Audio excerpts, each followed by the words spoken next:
will you be able to buy a pint in a sports venue without getting anything to eat? But if you order a pint in a pub, you'll have to have a substantial meal. I'll leave that hanging as the great existential question of the day.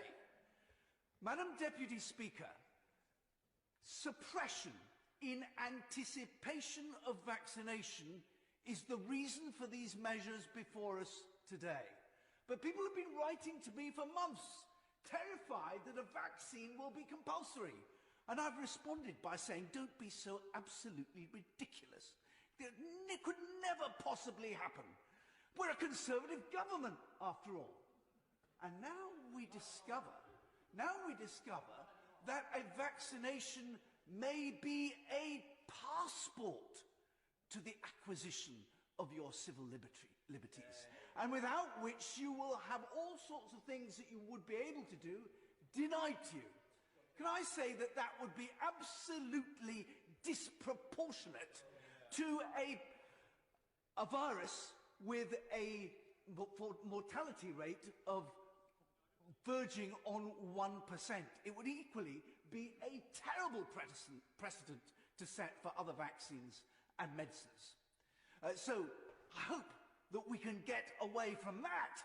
The way to persuade people to have a vaccine is, of course, to line up the entire government and its ministers and their loved ones and let them take it first, and then get all the lovies, the icons of popular culture, out on the airwaves singing its praises. To have any kind of suggestion of coercion absolutely feeds the conspiracy theory that we are being cowed and our liberties being taken away.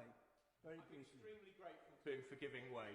Will he agree with me that it's not enough for the government merely to refrain from coercing people? The government's also got to pay attention to implicit coercion. That is, if the government turns a blind eye to allowing businesses like airlines and restaurants to refuse to let people in unless they've had the vaccination, the government's got to decide whether it's willing to allow people to discriminate on that basis.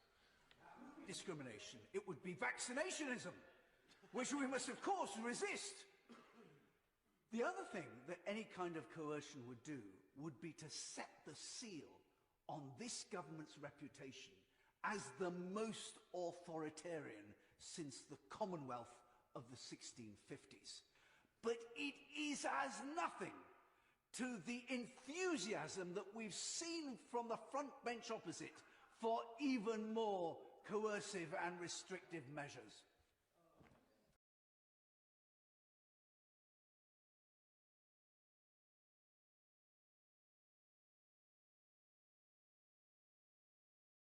Goes into the syringe. There's a tube with a spring in it, so that makes the needle pop right back up. You can put liquid into the syringe, and it'll go up into the handle of the plunger. Doesn't hurt a bit. Needle goes into the syringe. There's a tube with a spring in it, so that makes the needle pop right back up. You can put liquid into the syringe, and it'll go up into the handle of the plunger. Doesn't hurt a bit. Needle goes into the syringe. There's a tube with a spring in it, so that makes the needle pop right back up. You can put liquid into the syringe, and it'll go up into the handle of the plunger. Doesn't hurt a bit.